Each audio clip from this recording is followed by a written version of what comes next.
একটু জেনে নেই আল্লাহর আইন আর মানুষের তৈরি আইনের ভিতরে কি পার্থক্য, এটা একটু জানা দরকার না? আল্লাহর আইন, এখন পৃথিবীতে কি আল্লাহর আইন আছে? কিন্তু আল্লাহর আইন আমরা চাই না কারা কারা? সবাই চাই। আল্লাহর আইন আমরা কি সবাই চাই, কিন্তু চাইলে যে প্রতিষ্ঠিত হয়ে যাবে বিষয়টা এমন নয়। কিন্তু ইমানদার হিসাবে আমরা আল্লাহর আইনকে কি চাইতে হবে, আল্লাহর আইনের প্রতি সমর্থন থাকতে হবে। আল্লাহর আইন হচ্ছে চূড়ান্ত শান্তির ফয়সালা, এই কথা আমাদেরকে বিশ্বাস করতে হবে। কথা বুঝেন? তাহলে এখন আসুন আল্লাহর আইনটা কিরকম আর মানুষের আইনটা কিরকম। আল্লাহর আইনের মূল উৎস হচ্ছে কোরআন, সুন্নাহ, ইজমা, কিয়াস। সবাই বলেন। এই চারটার আলোকে আল্লাহর জমিনে সব কিছু বিচার ফয়সালা হবে। কোরআন দিয়ে অথবা হাদিস দিয়ে অথবা ইজমা দিয়ে অথবা কি কিয়াস দিয়ে। এই চারটা দিয়ে যদি বিচার ফয়সালা হয় তাহলে চোরে কি চুরি করতে পারবে?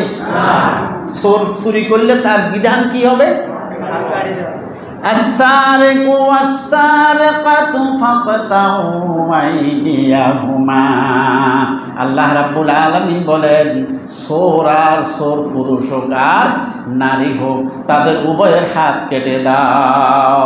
এখন কথা হচ্ছে খালি চুরি করলে কি হাত কেটে দিবে?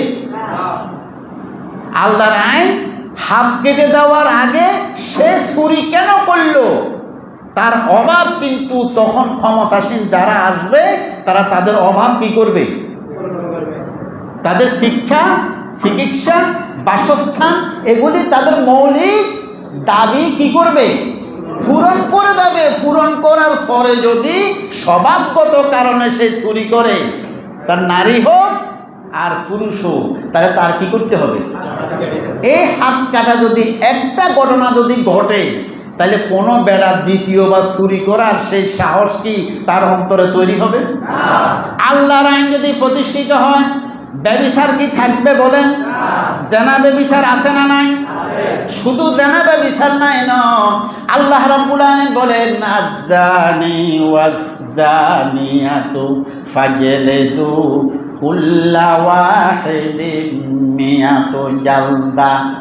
জেনাকার, ব্যভিচারকারী পুরুষ হোক আর নারী হোক, যখন তারা ব্যভিচারে ধরা পড়বে, আল্লাহ রাব্বুল আলামিনের শাস্তি হচ্ছে তাদেরকে 100 বেত্রাঘাত করো। 100 বেত্রাঘাত করো। এই যদি সিরিয়া মার্কেটে যদি অথবা এখানে ফুটবল মাঠে যদি ব্যভিচারকারিনী উভয়কে যদি উপস্থিত করে একটা শাস্তি যদি দেওয়া যায় 100 বেত্রাঘাত, তাহলে অন্তরের ভিতরে অন্য এলাকার মনের ভিতরে দেনা ব্যভিচার করার সাহস, ইচ্ছা তৈরি হবে? ইচ্ছা তৈরি হবে? কিন্তু এখন দেনা ব্যভিচার আছে কিনা? শুধু নাই, 101টা দর্শন করে আবার দর্শনে সেঞ্চুরি করে। যারা দর্শন করে তাদের মাথার মধ্যে হাত বুলে দেয়, এ বেটা এই জাতীয় কাজ করিও না।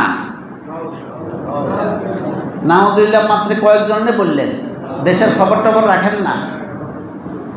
এই হচ্ছে আল্লাহর আইন। তো সুতরাং আল্লাহর আইনের মূল বিচারের মাধ্যম হবে কোরআন, সুন্নাহ, ইজমা, কিয়াস। কয়টা? এখন আসেন মানুষের রচিত আইনের উৎস হচ্ছে মানুষের জ্ঞান এবং মানুষের অভিজ্ঞতা। তাহলে আল্লাহর আইনের উৎস 4টা, আর মানুষের আইনের উৎস কয়টা? জ্ঞান আর কি অভিজ্ঞতা। জ্ঞান আর অভিজ্ঞতা তারা দিয়ে কি করবে? বিচার করবে। 2 নম্বর দেখেন, আল্লাহর আইনের সর্বময় ক্ষমতার মালিককে, আর মানুষের দৃষ্টিতে সকল ক্ষমতার উৎস হচ্ছে জনগণ। দেখছেন অবস্থা? নাউজুবিল্লাহ কইয়ের নাম নেই, ফাড়ালাই গোসান্ডা।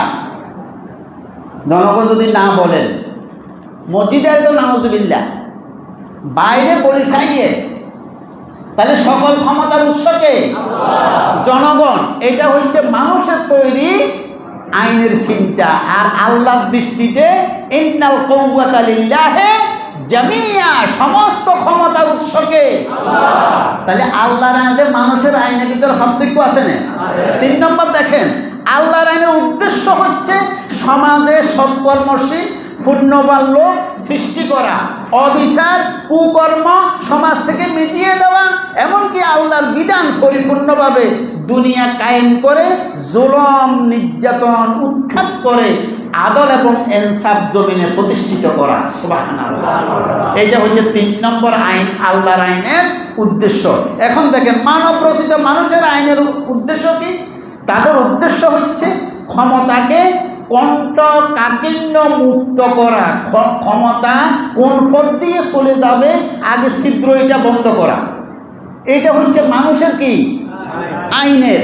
এরপর জনগণকে কিভাবে নিজেদের অনুগত করা যাবে ফেকুয়া বাহিনী লাগিয়ে, অথবা নিজেদের অনুগত করার জন্য নিজেদের তৈরি আইনকে হাতিয়ার হিসাবে ব্যবহার করা। তাহলে আল্লাহর আইনের দৃষ্টিভঙ্গি আর মানুষের আইনের দৃষ্টিভঙ্গি বেশ কম আছে কিনা?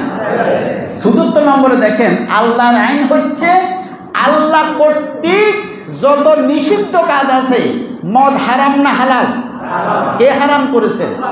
জেনা হারাম, চুরি করা, ডাকাতি করা, কারো সম্পদ লুণ্ঠন করা। আল্লাহ যা হারাম করেছেন তা কিয়ামত পর্যন্ত নিষিদ্ধ থাকবে। আর মানুষের তৈরি আইন হচ্ছে আল্লাহর নিষিদ্ধ কাজগুলিকে কোনো রকমের কলা কৌশল করে কি করা? হালাল করা, জায়েজ করা। বেশ কম আছে না নাই? আল্লাহ মদ হারাম করেছে, আর এখন বিদেশি মেহমানেরা আসে এই দেশে 7 স্টার হোটেল, 5 স্টার হোটেল, বিশাল বিশাল ভিআইপি যেখানে অবস্থান করবে, এই জাতীয় 5 স্টার হোটেলে যদি কিছু পানি টানি দেওয়া না হয় তাহলে দেশের মান ইজ্জত কি থাকে? নাউজুবিল্লাহ কইতেন না? তাহলে দুনিয়ার মানুষের আইনের চিন্তা হচ্ছে কি এইটা। আল্লাহ বলেন আইন করে আমি নিষিদ্ধ করেছি মদ কি হারাম। হযরত ওমর ফারুক রাদিয়াল্লাহু তাআলা আনহু নিজের সন্তান আব্দুল্লাহ মদ পান করার কারণে, সংক্ষেপে বলছি, সন্তানকে বলতেছে তোমার মুখের ভিতরে মাদকের দুর্গন্ধ আসতেছে। সন্তান বলল আমি মাদক পান করি নাই। আরব দেশে খেজুর এবং দুধের একসাথে মিক্স করি, সন্ধ্যাবেলা সকালবেলা খায়, এটা একটু হলুদ বর্ণের হয়, এটা খুব মজা। এটা যখন 2 দিন 3 দিন যখন এটা দেরি হয়ে যায়, তখন এটা মদের কি একটা তাসির ওটার ভিতরে চলে আসে। তখন ওমর ফারুক রাদিয়াল্লাহু তাআলা সন্তান তিনি একদিন এইভাবে দুধ এবং এই খেজুর ভিজিয়ে সকালবেলা খেয়েছেন, কিন্তু ওমরের মুখে গ্যারাম লেগেছে এটা মদের। এটা কি মদের। ছেলেকে বলতেছে তুমি কি মদ পান করেছ? না। আবার বলতেছে তুমি মদ পান করেছ? ছেলে বলতেছে না, আমি দুধ এবং খেজুর মিশ্রিত পানি পান করেছি, যেটা আমাদের জন্য বৈধ।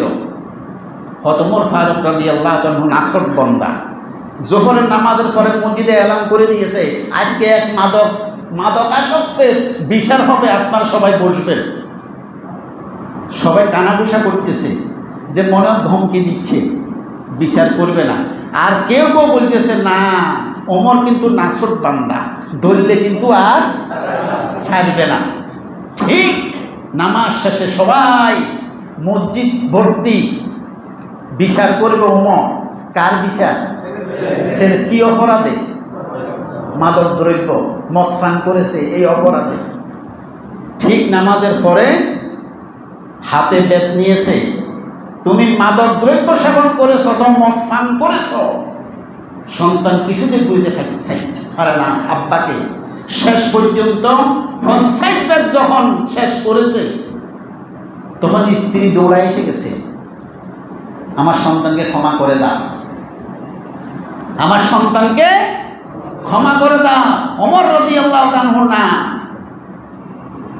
কিতাবে এসেছে 60টা দৌড়া মেরেছে, মারার পর সন্তান মারা গেছে।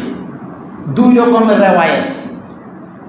এই 60টা ব্যত্রাঘাত করার পরে সন্তানকে দাফন করেছে কবরের উপরে আরো 20টা।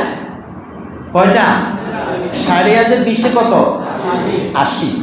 তাহলে মাদক দ্রব্যের ফান করার শাস্তি হচ্ছে 80 দোররা। কি দোররা? ওমর ফারুক রাদিয়াল্লাহু আনহু কবরের উপরে বাকি 20টা দিয়ে চোখের পানি ছেড়ে দিছে। চোখের পানি ছেড়ে দিছে মানে সন্তানের মহব্বতে, সন্তানের মহব্বতে নয়।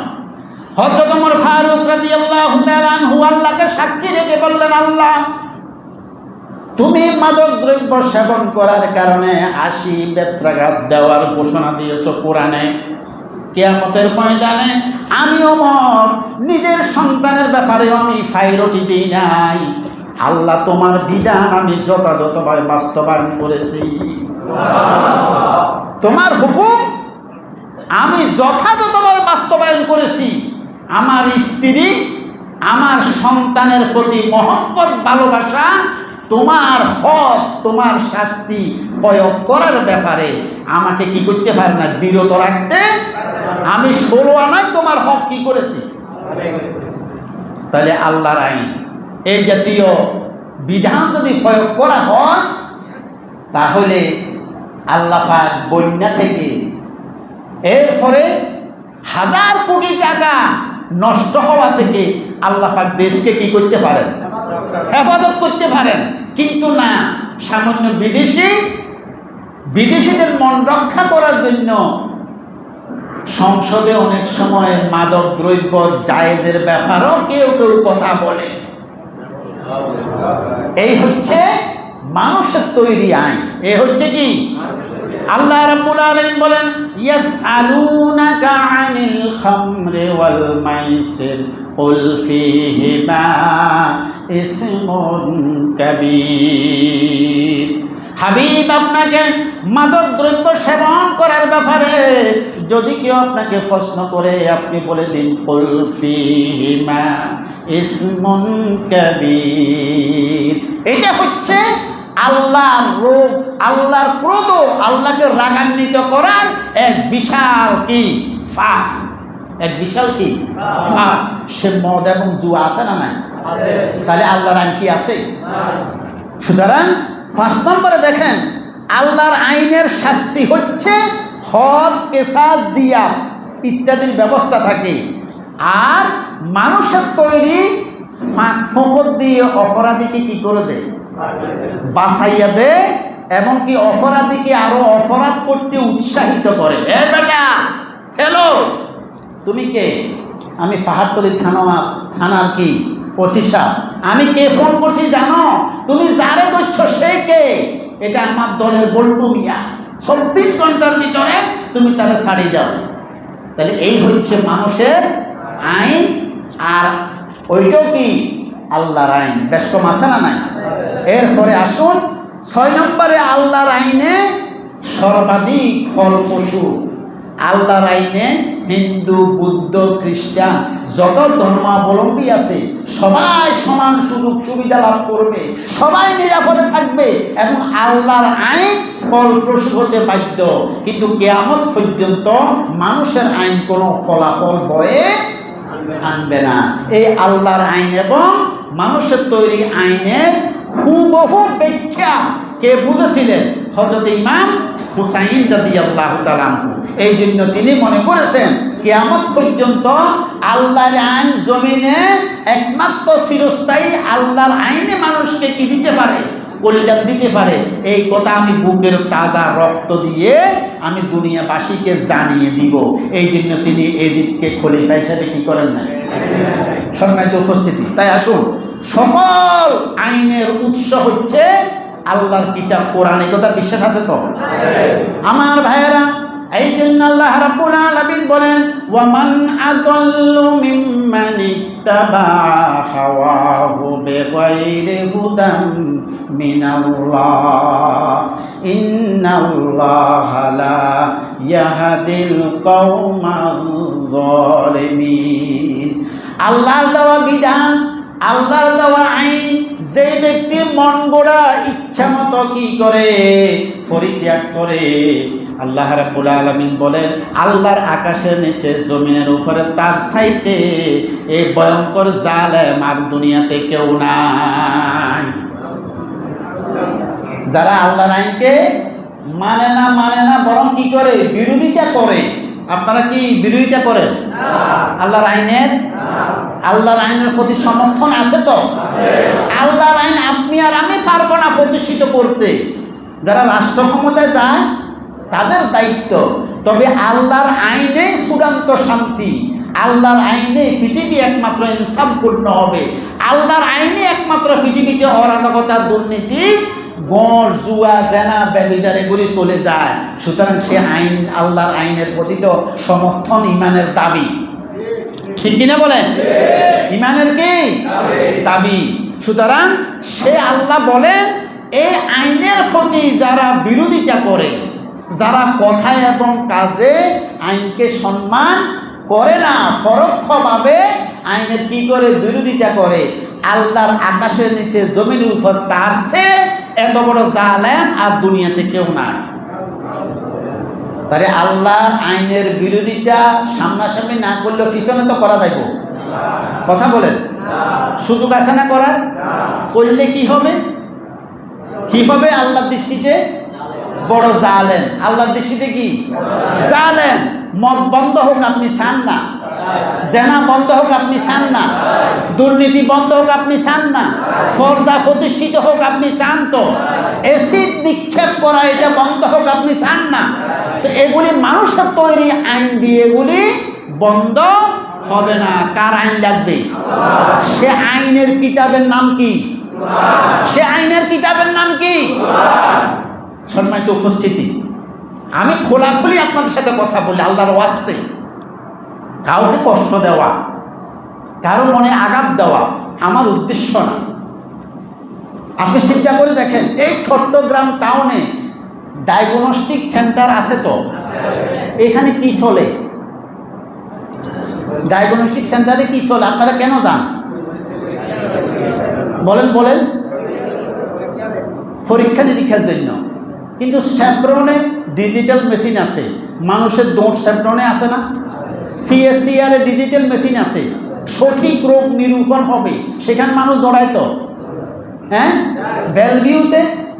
তাহলে উন্নত মানের ডিজিটাল মেশিন যেখানে আছে এবং যেখানে সঠিক রোগ নির্ণয় করবে, সেখানে মানুষ টাকা চিন্তা করে না, সেখানে মানুষ দৌড়ায়। এটাই তো স্বাভাবিক।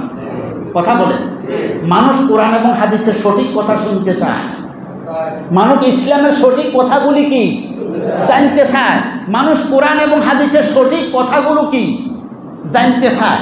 আমি আল্লাহর একজন ছোট্ট ক্ষুদ্র বান্দা, চেষ্টা করি সঠিক কথাগুলো মিম্বারে বলার জন্য। তার মানে শতভাগ যে আমি সঠিক এই কথা আমি বলতে পারবো না।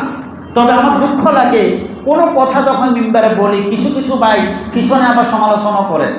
আপনি করতে থাকেন, আপনি সমালোচনা করার কারণে আপনি গুনাহগার হবেন, আপনি গুনাহগার হবেন। আমি আপনার অন্তরে কষ্ট দেওয়ার জন্য না, কারণ ইমানের ভিতরে আমাদের চতুর্দিকে আমাদের ইমানকে রোগে আক্রান্ত করে ফেলেছে। আমাদের আমলের ভিতরে বেজাল ছাড়া আর কিচ্ছু নাই।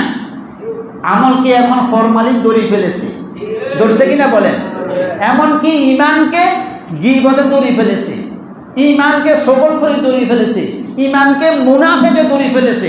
তাহলে হাজারো রোগে আমার ইমান কি আক্রান্ত।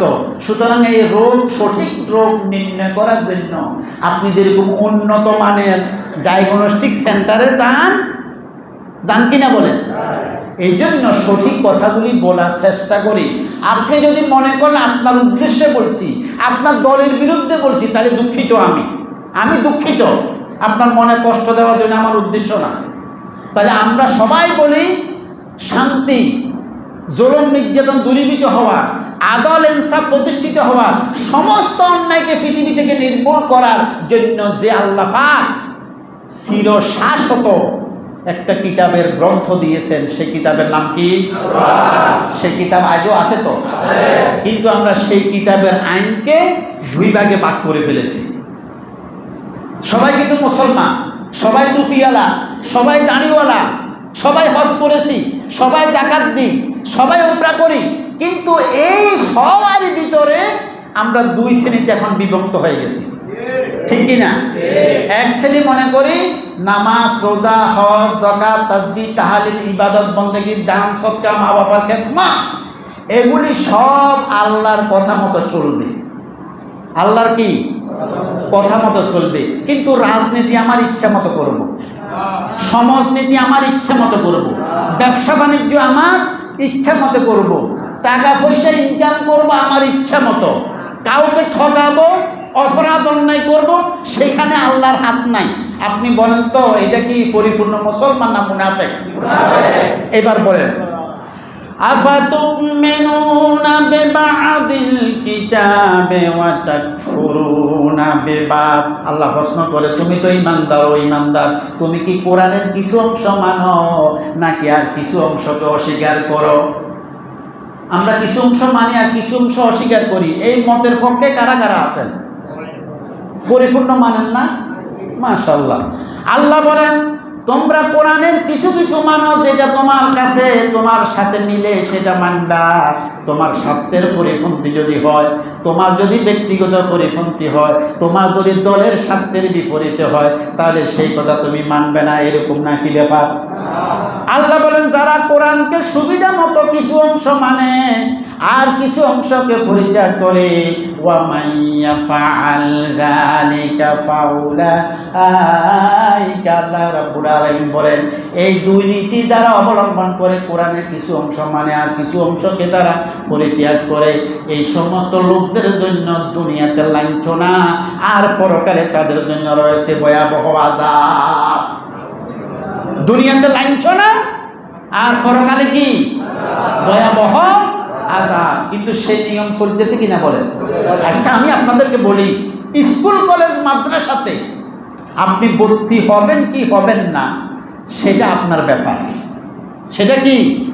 কিন্তু ভর্তি হয়ে যদি আপনি কলেজের নিয়ম কানুন না মানেন, কলেজে আপনার নাম থাকবে? বেদ্যি ফিটাই আপনাকে বাইর করে দিবে কিনা?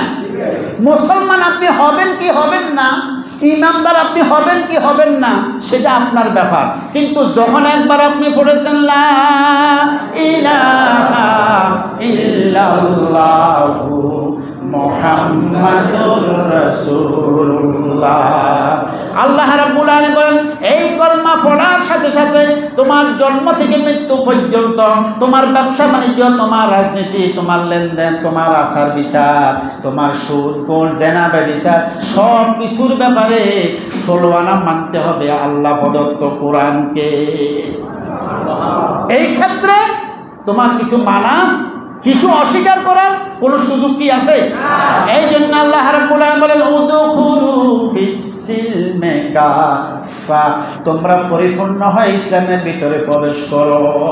অর্ধেকটা মুসলমান তুমি হইও না, কোরআনের কিছু অংশ মানবা, কিছু অংশ মানবে না, এটা তুমি হইও না। এটা হইলে কি দুনিয়াতে লাঞ্ছনা আর পরকালে তোমার জন্য কি রয়েছে? শাস্তি রয়েছে, আযাব রয়েছে। এই কথা বিশ্বাস আছে তো? কারণ কোরআন তো আইনের কিতাব। কোরআন কি প্রত্যেকের অধিকার নিয়ে কোরআনে কথা বলে না? আপনাদের কাছে, অনেকের কাছে একটু আজগবি মনে হইতেছে।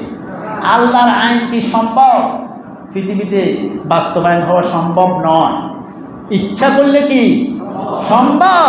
তবে সেখানে আপনারা যারা আল্লাহর কোরআনের কথা শুনেন, আল্লাহর কোরআনের কথা মানেন, আপনার সেন্টিমেন্ট যদি পরিবর্তন না হয়, তাহলে কিয়ামত পর্যন্ত আল্লাহর আইন পৃথিবীতে প্রতিষ্ঠিত কি হবে না।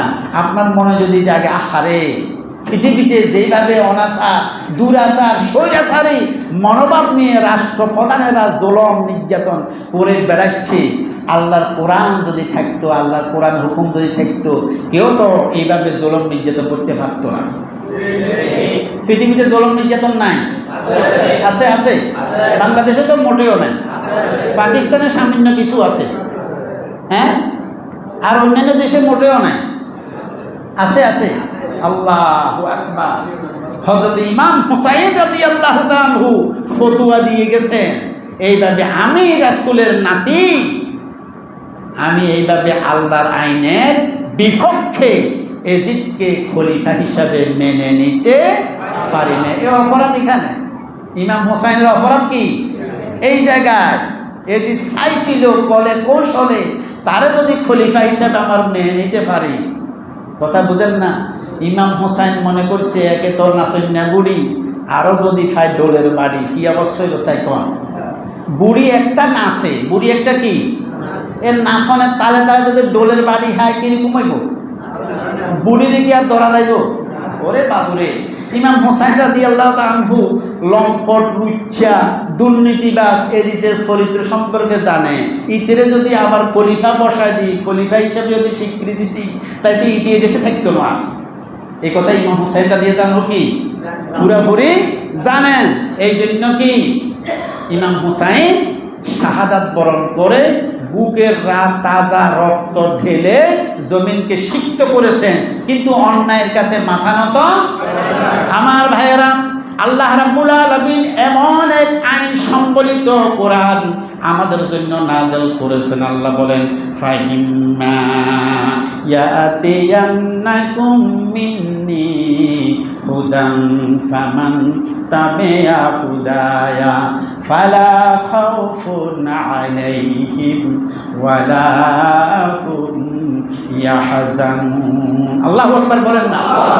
আল্লাহ রাব্বুল আলামিন বলেন, দুনিয়ার মানুষকে, ও দুনিয়ার মানুষ, তোমরা ক্ষুধা, দারিদ্রতা, চিকিৎসা, বাসস্থান, এমনকি হাজারো পেরেশানিদের ভিতরে তোমরা লিপ্ত আছো।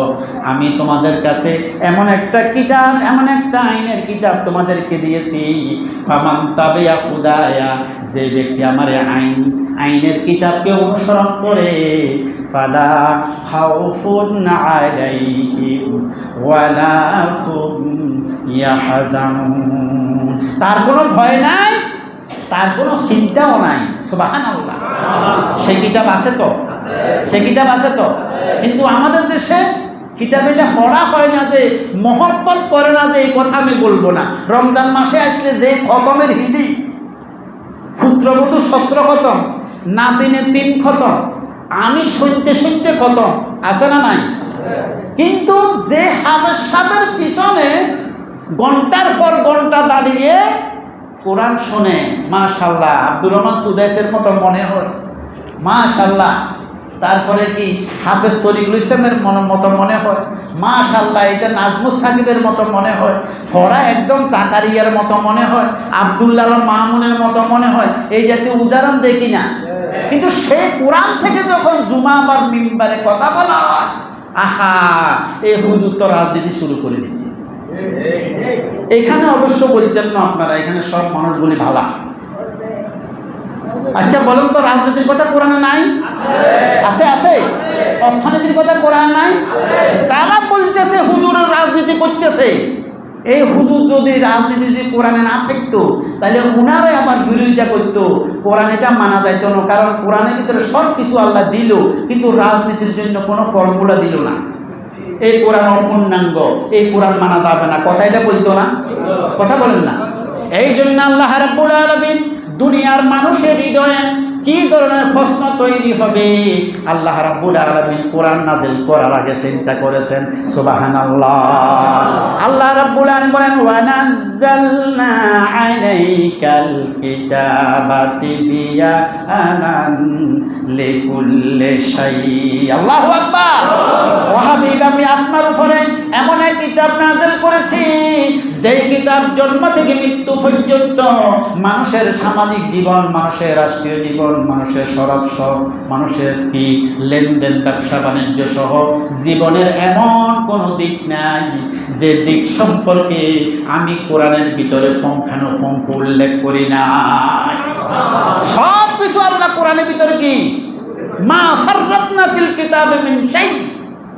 এটা এমন একটি গ্রন্থ, এমন একটি কিতাব, যে কিতাব স্বয়ং সম্পূর্ণ, যে কিতাবে মানুষের মৌলিক চাহিদা, মানুষের দাবি পূরণ করা হয় নাই, উল্লেখ করা হয় নাই, এমন একটা জায়গা কোরআনের ভিতরে খুঁজে পাওয়া যাবে না।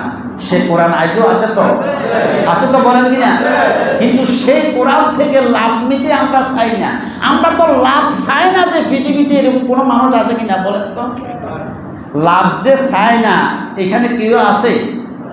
কথা বলেন না। ও এক ব্যক্তি বলে ব্যবসা করতেন। কি করতেন? ব্যবসা করতেন। ব্যবসা এখানে আছে না? তো সেই ব্যক্তি মারা যাওয়ার পরে ফেরেশতা, এটা আমি আমার এক ওস্তাদের কাছে শুনছি, সেই মর্মে বলতেছি আর কি, আমি কোনো কিতাবে পাই নাই। তো আমার ওস্তাদ বলতেছে সেই ব্যক্তি ব্যবসায়ীকে বলে ফেরেশতা বলে বলতেছে, আপনি তো সারা জীবন ব্যবসা করেছেন, এখন কি আপনি বেহেশতে যাবেন নাকি দোজখে যাবেন?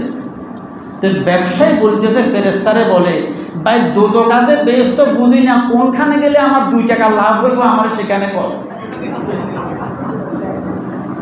যেখানে আমার 2 টাকা লাভ হয় কি সেখানে যাবো। তো লাভ ছিঁড়ে না যে পৃথিবীতে এমন কোনো মানুষ আছে?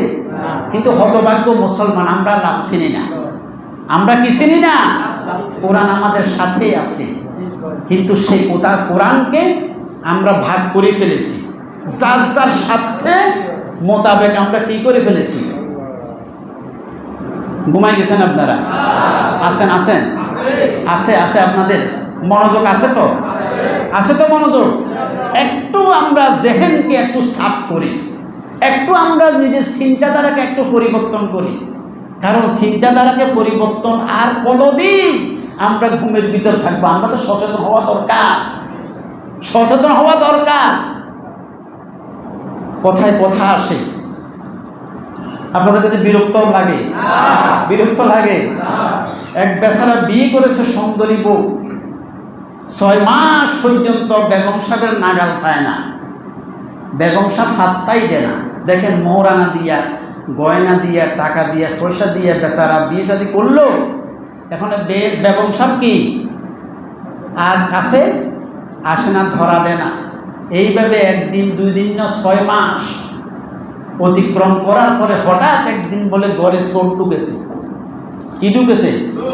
আছেন তো সবাই আপনারা আমার সাথে, না ঘুমাই গেছে? ঘরে ঢুকছে কি? চোর ঢুকছে। চোর যখন ঢুকছে, এই বেচারি দিশা দিশা না পাইয়া যায় স্বামীরে জড়া দিচ্ছে। কারো দিচ্ছে? অথচ 6 মাস পর্যন্ত কি নাই, কাছে নাই। এরপরে যখন হঠাৎ করে লাইট দিছে, গৃহস্থ চিনি গেছে বাড়ির পাশে তো সলিমুদ্দিনের পোলা না। চোরকে আরে কথা কয় রে, বাড়ির পাশে সলিমুদ্দিনের পোলা। সলিমুদ্দিনের পোলা যখন বাতি দেওয়ার সাথে সাথে সলিমুদ্দিনের পোলাকে যখন চিনি গেছে, সলিমুদ্দিনের পোলা গৃহস্থর 5 হাজার বলতেছে, কাকা আমি আর জীবনেও আপনার বাড়িতে চুরি করতে আসবো না, আমার আজকের জন্য কি করেন, ক্ষমা করে দেন। তো কাকা বলতেছে, বাগদি যা, তুই প্রতিদিন আসিস, কারণ 6 মাস পর্যন্ত যে আমার মনের আশা পূরণ হয় না, আজকে চুরির সাথে সাথে আমার মনের আশা কি পূরণ হয়েছে, তুই প্রতিদিন আসিস। কথা বুঝে আসেনি? এটা কি বইতে থাকছি? বেগম সাহেবের 6 মাস পরে কি মোষ হয়েছে? বেগম সাহেবের 6 মাস পরে। আমাদের মোষ কতদিনের পরে হইব? মৃত্যুর পরে। মৃত্যুর পরে। আল্লাহু আকবার। আল্লাহর আইন সুন্দর, আল্লাহর আইনে শান্তি, আল্লাহর আইন নির্ভেজাল, আল্লাহর আইন মানুষের কল্যাণ কামনায়।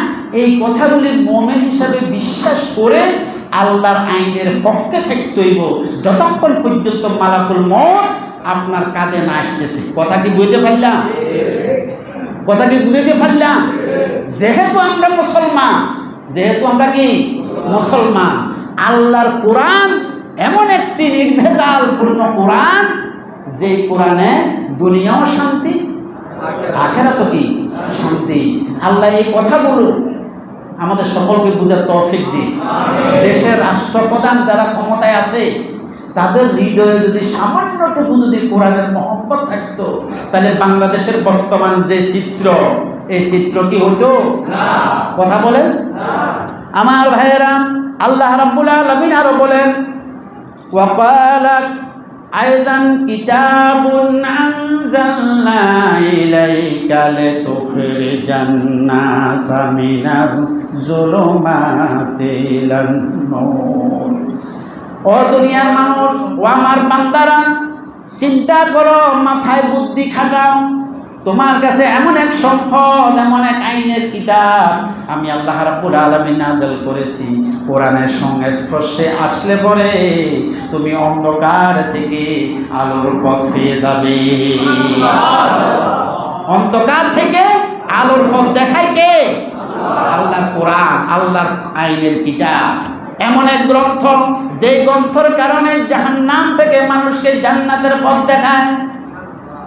কথা বলে যে কোরআনের কারণে আল্লাহ রাব্বুল আলামিন জিরো থেকে হিরো বানাইয়া দেন। কারণ এমন একটি গ্রন্থ, আইনের গ্রন্থ, আদল ইনসাফের গ্রন্থ আল্লাহ পাক আমাদের জন্য দিয়েছেন, কিন্তু সেই কোরআন আমাদের কাছে নাই। কথা বলেন, সেই কোরআন আমাদের কাছে আছে? সেই কোরআন ঠিকই আছে, কিন্তু নিজেদের স্বার্থকে, নিজের স্বার্থে, নিজের উদ্দেশ্যকে সফল করার জন্য কোরআনে আইনের প্রতি আজকে পৃথিবীতে রাষ্ট্রপ্রধানদের, মুসলমান নামদারি রাষ্ট্রপ্রধানদের কি নাই? কোরআনের প্রতি খেয়াল নাই। কারণ কোরআনের আইন যদি বাস্তবায়ন করতে যায় তাহলে নিজেদের স্বার্থ কি হবে? নিজেদের স্বার্থ থাকবে না, নিজেদের ক্ষমতা নড়বড় হয়ে যাবে। কথা বুঝাতে পারলাম? এমনকি নিজেদের স্বার্থকে চরিতার্থ করার জন্য মূলত সব বিরোধিতা, আর কিছু না। কিন্তু ইমাম হুসাইন রাদিয়াল্লাহু তাআলা আনহু আল্লাহর আইনকে চেয়েছেন, এজিদের আইনকে তিনি সমর্থন করেন নাই, যার কারণে কারবালার প্রান্তরে তিনি কি করেছেন? কথা বলেন আমার ভাইয়েরা। আল্লাহর হাবিব বিশ্বনবী জনাব মুহাম্মদুর রাসূলুল্লাহ সাল্লাল্লাহু তাআলা আলাইহি ওয়াসাল্লাম বলেছেন, মান ক্বালা বিহি সাদাকা, যে ব্যক্তির কথার ভিতরে কোরআন আছে সেই ব্যক্তি সত্য কথা বলেছে, আমি বিশ্বনবী সাক্ষ্য দিচ্ছি। রাজনৈতিক নেতৃবৃন্দরা ঘন্টার পর ঘন্টা রাজনৈতিক মঞ্চে কাঁপায় ফেলে, কিন্তু কোনো দাম আছে কথা? কেন নাই? কথা যা বলে তার সাথে বাস্তবতার কোনো মিল নাই। কোরআন নাই, হাদিস নাই, এই জন্য কথারও কি নেই, কোনো দাম নাই। যার কথার ভিতরে শুধু হুজুররা কোরআন দিয়ে কথা বললে এটা সত্য হইব, পাবলিকের তো কোরআন দিয়ে কথা বলার অধিকার নাই। সুবহানাল্লাহ, সুবহানাল্লাহ। কোরআন আল্লাহ শুধু হুজুরদের হাতে দেন নাই, সবাই হাতে দিয়েছে। এই জন্য রাসূল বলেছেন, মান ক্বালা বিহি সাদাকা, যে ব্যক্তি কোরআন দিয়ে কথা বললো সে কি বলল? কারণ এটা কার কিতাব? এটা কার কিতাব?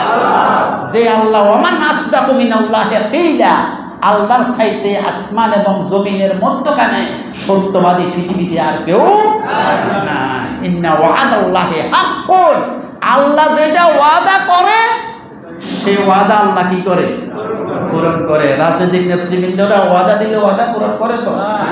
আমারে যদি নির্বাচন নিতে করো তাহলে প্রত্যেকের ঘরে ঘরে টেলিভিশন দিয়া বিশ্ব ফুটবল খেলার আয়োজন করব।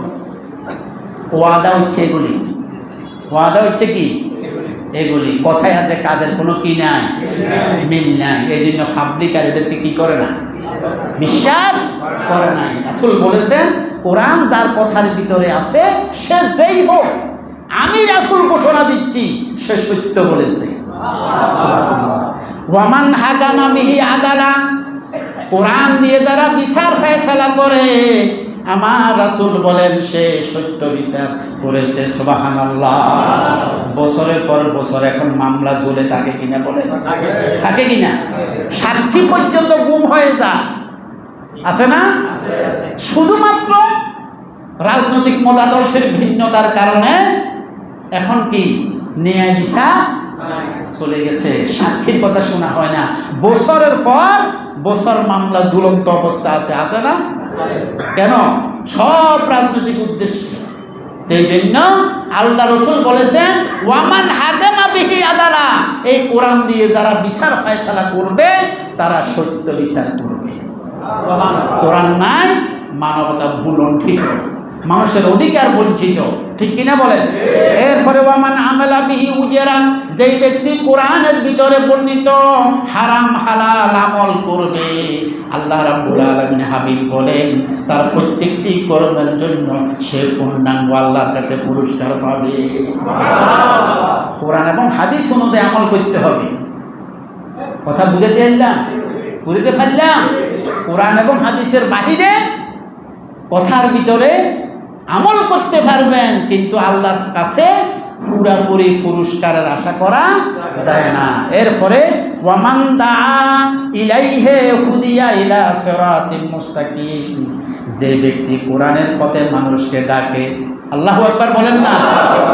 যে ব্যক্তি কোরআন দিয়ে মানুষকে ডাকে, কোরআনের পথে মানুষকে ডাকে, আমার রাসূল বলেন, আমি নবী সাক্ষ্য দিচ্ছি তার ডাকা সত্য, তার ডাকা সত্য। এই ডাকে সাড়া দিলে তুমি জান্নাতের রাস্তা পেয়ে যাবে। আমার ভাইরা, এই জন্য আল্লাহ রাব্বুল আলামিন বলেন আলা লাহুল খালকু ওয়াল আমরু, দুনিয়ার সৃষ্টি যেহেতু আমি আল্লাহ, সৃষ্টি যার, আইন চলবে কেবলমাত্র আল্লাহর আইনের সাথে দুনিয়ার কোনো আইনের তুলনা চলে না। দুনিয়ার কোনো আইনের তুলনা চলে না। সে আইনের শাসন আল্লাহ পাক আমাদের জন্য, আমাদেরকে সেই দৃশ্য দেখো, এই আশা আমরা রাখতে পারি কিনা? হায়াত কতদিন খাবো আমরা জানি না, কিন্তু আল্লাহর কাছে বলি, ও আল্লাহ, তোমার কোরআনের আইন এত নির্ভেজাল, তোমার কোরআনের আইনেই শুধু শান্তি আর শান্তি, তোমার কোরআনের আইনেই শুধু ইনসাফ, তোমার আইনের কারণে এই পৃথিবী থেকে জুলুম নির্যাতন বিদায় হইতে বাধ্য। সেই কোরআনের সমাজ, সেই কোরআনের রাষ্ট্র দৃশ্য দেখার জন্য আমাদেরকে তৌফিক দাও, আমাদেরকে হায়াত দাও, আমাদের মৃত্যুর আগে হলেও সে কোরআনের সমাজ, কোরআনের দেশ আমাদেরকে চোখে দেখার তৌফিক দাও। সম্মানিত উপস্থিতি, তাই